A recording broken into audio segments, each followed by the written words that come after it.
This is a playthrough of fighter versus fighter combat in my new game, Cactus Air Force Pilot. We're going to skip the pilot creation and flight school process and get right to the contact phase. An incoming raid has been spotted by coast watchers near New Georgia. Our flight, myself and my wingman, take off from Henderson Field in our Wildcats. We stay in the takeoff hex as we climb to altitude. The raid moves one hex closer, but we stay in the Henderson Field hex and climb to medium altitude. We want to try and get to high altitude before intercepting the raid. Note that we expend one fuel point each turn. The raid moves one hex closer, and we move up one hex as well. We expend another fuel point and do a random event check. We roll a 6, which indicates a random event occurs, and draw the top card. Alert wingman. Your wingman sees a glint in the sky, +1 on your next contact table roll. We set the card aside for future reference. Let me interrupt for a moment by asking you to join the 6 Actual platoon by subscribing and clicking like if you found this video helpful. The raid moves closer, but we stay put and climb to high altitude. Now we are in the same hex as the raid. We roll on the contact table, remembering that we get a +1 due to our Eagle Eye wingman. We roll a 5, +1 equals 6, contact. We roll on the force composition table.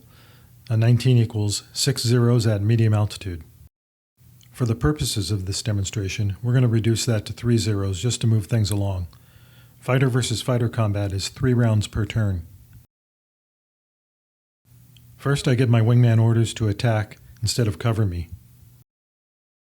Then we check the bounce chart. Zeros at medium altitude, and we're at high altitude, we have the bounce. We check the fighter combat table, taking all the modifiers into consideration. We're not using skills in this example, so there are no modifiers. We add our speed, maneuverability, firepower, and 1d10, 69, and the same stats for the first 0, 64. The difference is 5 or more, so we go to the fighter damage table. Our firepower is greater than 20, so we roll twice. 44 equals airframe, and 26 equals engine. Reduce our ammo by 1. The engine hit causes the loss of 5 speed points per hit. We check the fighter combat table for the 0 returning fire. He rolls a 62 total, and we roll a 61 total. The difference is not 5 or more, so no attack by the 0.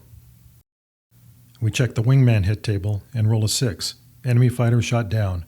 That ends round 1. First, we have to check the disengagement table for the 0 because he took an engine hit. The modifiers are a wash, but he rolls a 7 and successfully disengages, so no combat against the damaged 0. We then try for combat against the remaining 0. We roll a 68 and the 0 rolls a 61. Difference is greater than 5. Our firepower is greater than 20, so we roll twice. 16 is a port wing hit, and 54 is an airframe hit. We reduce our ammo by 1. The 0 tries to return fire and rolls a 67.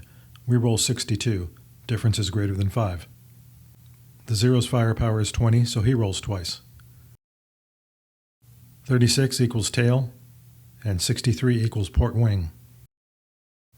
We check the wingman hit table and roll a 3. Enemy fighter damaged. Our wingman's firepower is 24, so he rolls twice. 23 is a miss, and 53 is a pilot hit. That ends round 2. We check the disengagement table for the 0 because he took a pilot hit. He rolls a 2, so no disengagement. We then try for combat again. We roll a 65, the 0 rolls a 60, difference is 5 or more. We roll twice on the damage table. 56 equals miss, and 54 equals airframe. Reduce ammo by 1. That last airframe hit results in the 0 being shot down, and that ends round 3. The remaining 0 is heading back to Rabaul, and we could give chase and try to shoot him down, but I think we'll call it a day and return to base.